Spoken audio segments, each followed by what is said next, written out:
नमस्कार, बहुत स्वागत है आपका चैनल ज्योग्राफर में। तो आज का विषय है राजस्थान की अवस्थिति एवं विस्तार। देखिए, समझ समझ के पढ़ेंगे और ट्रिक से याद करने की कोशिश करेंगे तो बहुत सारी चीज़ें हम याद कर सकेंगे। ठीक है, तो शुरू करते हैं।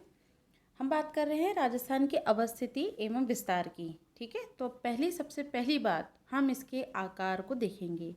तो राजस्थान की जो आकृति है वो आप यहाँ देख रहे हैं कि ये एक चतुर्भुज की तरह है। ये इसकी चार भुजाएं हैं, है ना, चतुर्भुज की तरह है। लेकिन इसके कोण समान नहीं है, ये विषम कोणीय है, पतंग के आकार का है। ठीक है, इसलिए राजस्थान के आकृति को विषम कोणीय चतुर्भुज की आकृति या पतंगाकार आकृति कहते हैं। अब बात करते हैं क्षेत्रफल की। तो इसका क्षेत्रफल कितना है? 342,239 वर्ग किलोमीटर। अब आप बोलोगे ये कैसा आंकड़ा बोल दिया मैम ने। देखिए, ये याद करने के लिए इजी तरीका है। अगर हम 3,42,239 और भी है यहाँ पे 0.79 वर्ग किलोमीटर, तो इतना बोलेंगे तो वो लंबे समय तक याद नहीं रहेगा। इसको ट्रिक से याद कर लेंगे तो ये जल्दी याद हो जाएगा। अब देखिए कैसे। ये है तीन, एक बार कलर चेंज कर रही हूँ मैं यहाँ पे जिससे आपको बताने में आसानी होगी। ठीक है, देखिए ये है 3, 4, 2, 2, 3, 9। ये जब ढेर सारे ऑप्शंस आ जाते हैं ना तो फिर बड़ा कन्फ्यूज़न हो जाता है। इसको याद रखना, जरा सा अगर 4 की जगह 2, 2 की जगह 3 ऐसा कर दें तो फिर आंसर ही याद नहीं रहता। इसको याद करने के लिए हम ट्रिक बनाएंगे। देखिए, हम सबसे पहले पहले के और लास्ट के नंबर को ध्यान रखेंगे। राजस्थान का जो क्षेत्रफल है उसके लिए सबसे पहला अंक आता है 3, ये हमें याद रखना है। अब 3 तिया कितना होता है? 9।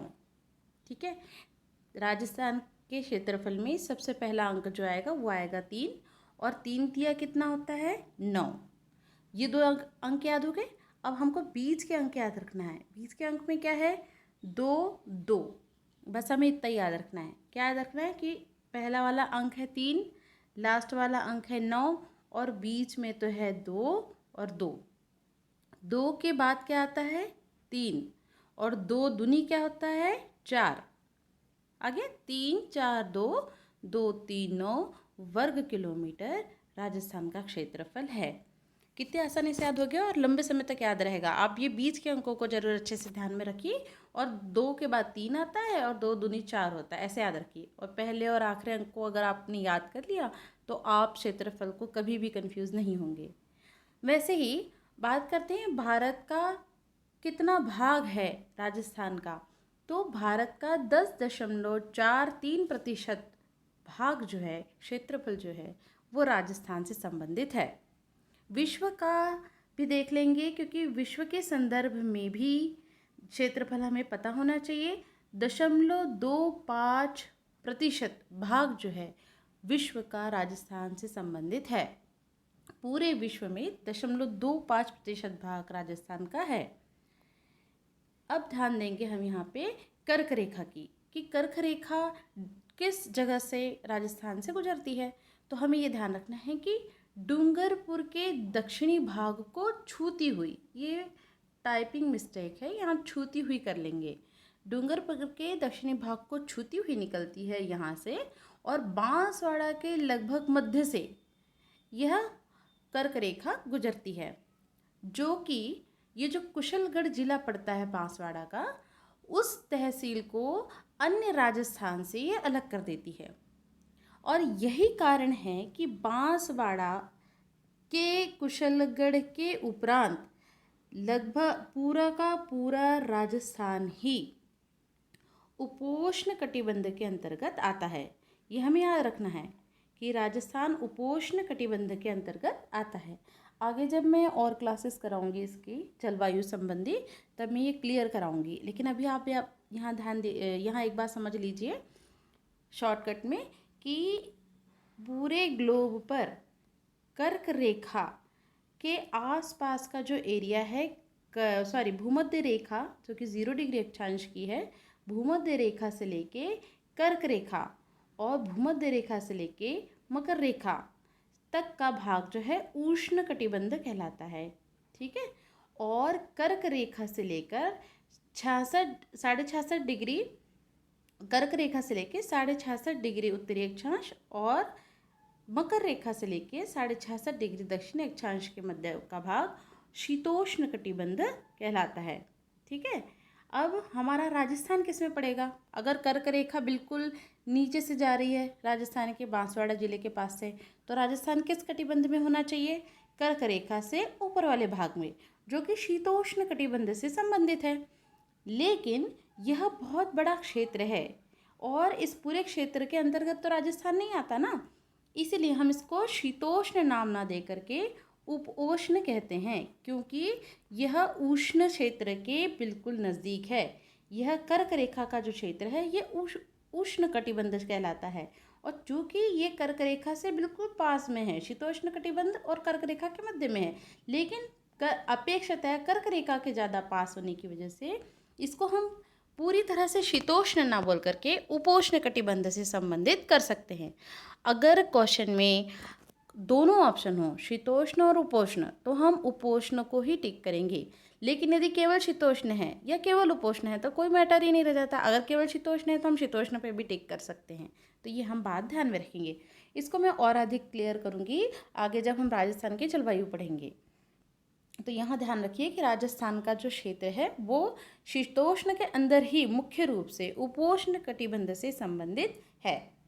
और जो कर्क रेखा है वह कुशलगढ़ तहसील को शेष राजस्थान से अलग कर देती है, क्योंकि कुशलगढ़ के नीचे का भाग तो उष्ण कटिबंध में आ गया और बाकी सारा का सारा उपोष्ण कटिबंध से संबंधित हो जाता है।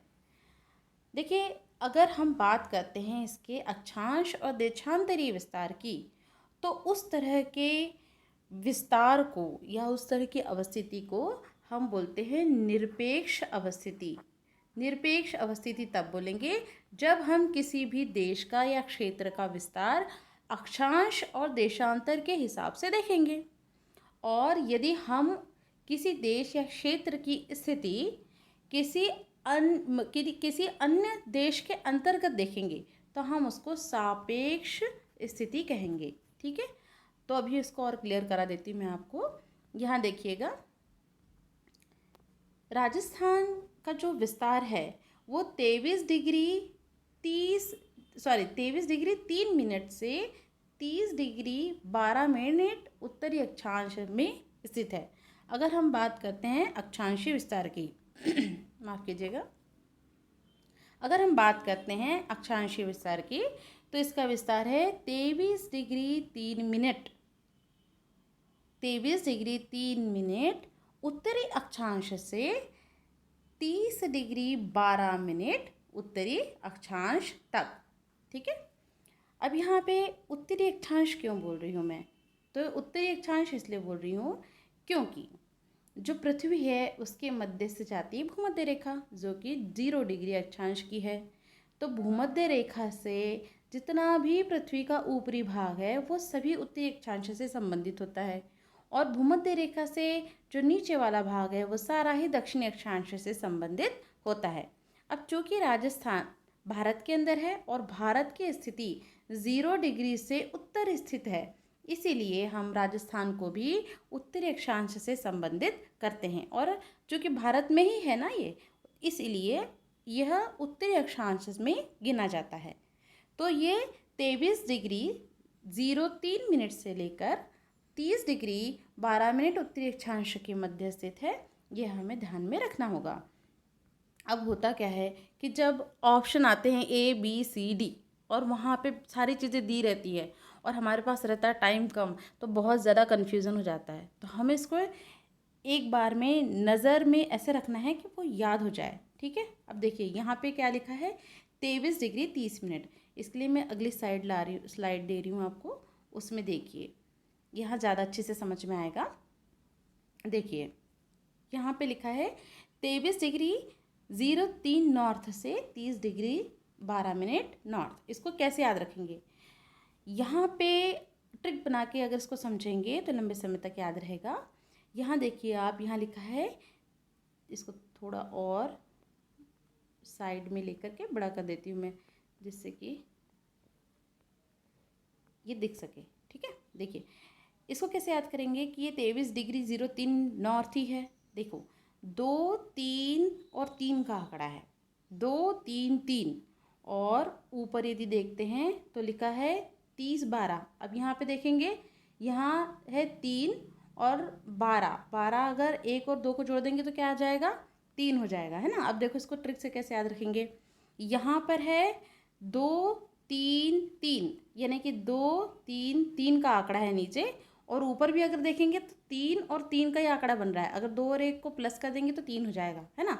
तो हो जाएगा, फिर से देखिए, 2 3 3, और ऊपर भी 3 और 3, 2 3 3 3 3, ऐसे याद रखेंगे कि अक्षांशीय विस्तारों का ट्रिक क्या है गया, 2 3 3 3 3।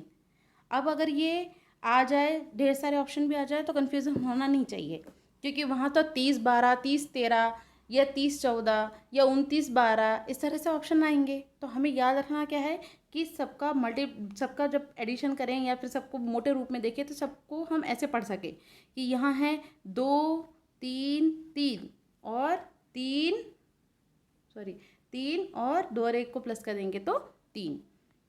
तो अब मेरे ख्याल से आपको समझ में आ गया होगा मैं क्या कहना चाह रही हूँ, जिससे आपको लंबे समय तक याद रहेगा। 2 3 3 3 3 ऐसे याद रखें, ठीक है। और यदि हम यहाँ पे देखते हैं, और हाँ, नॉर्थ याद रखना बहुत ज़रूरी है, क्योंकि दोनों ही उत्तरी अक्षांश में, पूरा भारत ही उत्तरी अक्षांश में है ना, इसलिए राजस्थान भी उत्तरी अक्षांश में है, इसलिए हमको नॉर्थ ये अच्छे से ध्यान में रखना है। या एन यानी नॉर्थ होता है, उत्तर। अब देखिए इसके जो देशांतरी विस्तार है वो है 69 डिग्री 30 मिनट से 78 डिग्री 17 मिनट, और ईस्ट, ये ईस्ट ध्यान में रखिएगा आप, क्योंकि यहाँ कंफ्यूज कर देते हैं, वो एक जगह ईस्ट दे देते हैं और एक जगह वेस्ट दे देते हैं। अब वो यहाँ दे देंगे वेस्ट और यहाँ दे देंगे ईस्ट, और जिनका ज्योग्राफी नहीं है वो कंफ्यूज हो जाते हैं। आप हमेशा ध्यान में रखिए कि भारत के अंदर जो राजस्थान स्थित है वो पूर्वी देशांतरों में पड़ता है, पूरा का पूरा भारत ही पूर्वी देशांतर में पड़ता है। ये है हमारी पृथ्वी, ठीक है। और जैसे अभी मैंने बताया था आपको कि 0 डिग्री अक्षांश पृथ्वी को 2 भागों में विभाजित करती है, उसी तरह से एक और देशांतर रेखा है, एक देशांतर रेखा है बीच में से गुजरती है, 0 डिग्री देशांतर रेखा, जो कि पूरी पृथ्वी को भी ईस्ट और वेस्ट में विभाजित करती है, ठीक है। तो इधर इस रेखा के इस साइड वाला पूरा गोलार्ध जो है पृथ्वी का, वो तो कहलाता है ईस्ट यानी कि पूर्वी, और इधर कहलाता है वेस्ट यानी कि पश्चिमी। अब चूंकि भारत की स्थिति है यहाँ कहीं पे, ठीक है, इसलिए हम इसको ईस्ट में पढ़ते हैं। इसलिए राजस्थान भी जब हम देशांतरी विस्तार पढ़ते हैं तो उसको ईस्ट मान के चलते हैं। तो देशांतरी विस्तार है इसका 69 डिग्री 30 मिनट ईस्ट। देखिए यहाँ पे ये ऐसा लिखा जाना चाहिए था, ठीक है ना, 69 डिग्री, डिग्री हमेशा गोला लगा के लिखा जाता है, और 30 मिनट को ये जो छोटा सा चिन्ह लगता है ना, ये मिनट कहलाता है। लेकिन यहाँ पे मैं गोला नहीं लगा पाई, यहाँ पे स्टार लगाना पड़ गया मुझे, क्योंकि टाइपिंग में था नहीं यहाँ छोटा सा डिग्री वाला सिंबल, ठीक है। तो आप यहाँ पे मैनेज कर लीजिए और ध्यान दे दीजिए कि 69 डिग्री को आप गोला बना के लिखेंगे, जिसको अंश भी बोलते हैं, और ये 30 मिनट का चिन्ह ऐसे लगाएंगे, ठीक है। 69 डिग्री 30 मिनट ईस्ट से 78 डिग्री 17 मिनट ईस्ट के मध्य देशांतरी विस्तार इसका है, ठीक है, इतना ध्यान रखिएगा। अब देखिए इसको भी आसान तरीके से याद रखा जा सकता है। कैसे याद रख सकते हैं, यहाँ ध्यान दीजिए, यहाँ 3 के टेबल चल रहा है, देखो 3 2 6 3 3 9, है ना, कितना आसान है, 3 2 6 और 3 3 9, यहाँ 3 का टेबल चल रहा है। और यहाँ पे देखें तो हम क्या होता है, यहाँ पे है 7 के बाद 8, 7 के बाद 8, और 1 और 7 को भी जोड़ लेंगे तो क्या हो जाएगा 8। तो ऐसे ही ध्यान में रखेंगे हम, ठीक है। चलिए अब जो पिछली स्लाइड है उसमें चलते हैं हम। तो मैं बता रही थी आपको अक्षांशीय और देशांतरीय विस्तार, जो राजस्थान के उत्तर से दक्षिण और पूर्व से पश्चिम से संबंधित है, ठीक है ना। और जो देशांतरीय है उसको ईस्ट में पढ़ेंगे, और जो अक्षांशीय विस्तार है उसको नॉर्थ से संबंधित करेंगे। अब राजस्थान जो है वो उत्तर से दक्षिण दिशा में अगर हम किलोमीटर में काउंट करते हैं तो वह है 826 किलोमीटर। देखिए यहाँ भी कितना अच्छा आंकड़ा है, यह है 8, और 6 और 2 को जोड़ देंगे तो क्या बन जाएगा 8। तो उत्तर से दक्षिण दिशा में अगर हम चलते हैं तो हमें 826 किलोमीटर चलना पड़ेगा। देखिए 8 और 6 और 2 को जोड़ देंगे तो भी क्या हो जाएगा 8। ठीक है, पूर्व से पश्चिम में ये है 8, 6, 9 किलोमीटर। मैं तो ये मानती हूँ कि आप सैकड़ में या हज़ार में या लाख में बोलने से अच्छा है कि आप इसको ऐसा पढ़ें 8, 6, 9 किलोमीटर। ये बहुत आसान तरीका है याद रखने का। पूर्व से पश्चिम में अगर हम किलोमीटर के हिसाब से चलेंगे तो ये पड़ेगा हमको 869 या 8, 6, 9 किलोमीटर। ये ज़्यादा आसान तरीका है बोल के चीज़ों को याद रखने का। जैसे आप फ़ोन नंबर याद रख लेते हैं ना, ऐसे इसको भी याद किया जा सकता है। ये रहा हमारा मैप। आप इस मैप में देख रहे हैं कि यहाँ पे उत्तर दिशा से दक्षिण दिशा तक और पूर्व से पश्चिम दिशा तक राजस्थान का जो विस्तार है वो एक पतंगाकार है। और इसके उत्तर में पंजाब राज्य है। यहाँ पंजाब देख रहे हैं आप। इसके उत्तर और पूर्व में हरियाणा राज्य है और पूर्व में उत्तर प्रदेश है। वहीं हम दक्षिण और दक्षिण पूर्व की बात करें तो हमें क्या दिखता है, मध्य प्रदेश दिखता है। और दक्षिण और पश्चिम की बात करें तो कौन सा राज्य दिखता है, गुजरात दिखता है। और यदि उत्तर पश्चिम की बात करें तो वहाँ पे क्या है, देश पाकिस्तान। ठीक है ना। तो 3 ओर से तो राजस्थान राज्यों से घिरा हुआ है और एक ओर से विदेश से घिरा हुआ है। ठीक है, पाकिस्तान से घिरा हुआ है। ये रहा यहाँ पे पाकिस्तान की सीमा, जिसको रेड क्लिफ भी कहते हैं। तो हमें ये भी ध्यान में रखना पड़ेगा कि पंजाब तो उत्तर में है, उत्तर पूर्व में हरियाणा है, पूर्व में उत्तर प्रदेश है, लगभग पूर्व में उत्तर प्रदेश है, और पूर्व और दक्षिण पूर्व में मध्य प्रदेश और दक्षिण पश्चिम में गुजरात है, और एक और ये पाकिस्तान से घिरा हुआ है। तो हमें ये ध्यान रखना पड़ेगा। ठीक है, तो ये मैप अच्छे से देख लीजिए और इसको याद रखने की कोशिश कीजिए, क्योंकि हम जितनी बार मैप देखते हैं वो चीज़ें हमें उतनी ही जल्दी याद हो जाती है। ये मैंने अभी मैप आपको समझाया था। इसमें एक और चीज़ बता दूं मैं आपको कि गंगानगर के कोणा गांव, यहाँ पे देखिए गंगानगर का जो कोणा गांव है, कोणा गांव से लेकर के बोरकुंडा कुशलगढ़ तक राजस्थान का विस्तार है। यहाँ पे ऊपर देख रहे हैं ना, गंगानगर के कोणा गांव से लेकर तो कुशलगढ़, यहाँ ये कुशलगढ़ देख रहे हैं आप, बोरकुंडा कुशलगढ़, तो ये यहाँ पड़ता है लास्ट में बांसवाड़ा के। ठीक है, और गंगानगर में ऊपर की ओर कोणा गांव पड़ता है। इसके राजस्थान के पश्चिम की सीमा जो है ये जैसलमेर के कटरा, जो कि सम में आता है, सम तहसील में, कटरा सम जैसलमेर से, और पूर्वी सीमा सिलाना, इसको कहीं कहीं सिलोन भी लिखा हुआ है, जो कि धौलपुर में पड़ता है, से संबंधित है। अब इसको याद कैसे करेंगे, इसको भी याद करना पड़ेगा, क्योंकि कंफ्यूज हो जाते हैं वहाँ जब ढेर सारे नाम आ जाते हैं, है ना। तो ये याद रखेंगे हम कैसे। देखिए ये है बोरकुंडा, तो बोरकुंडा को मैंने बोरा बना दिया। ठीक है, क्या बना दिया, बोरा। बोरा तो सब जानते हैं ना, वो जूट का थैले जैसा आता है जिसमें सामान रख सकते हैं। बोरे का कोना कटा हुआ है। ठीक है, जिसको देखो बोरे का कोना कटा हुआ है, कटरा को मैंने कटा हुआ बना दिया, कटा हुआ है, जिसको दर्जी के पास सिलाने ले जाना है। बोरे का जो कि बोरकुंडा है, बोरे का कोना जो कि कोना गांव है, कटरा कटा हुआ है जो कि दर्जी के पास सिलाने ले जाना है। इस तरह से हम ट्रिक के माध्यम से इनके नाम याद रख सकते हैं। तो ये थी राजस्थान की अवस्थिति से संबंधित जानकारी। इसके बाद आगे आने वाली वीडियो में मैं आपको राजस्थान की सीमाओं से संबंधित विवरण करवाऊंगी। ठीक है, जिसमें मध्यवर्ती जिलों के बारे में भी बताऊंगी।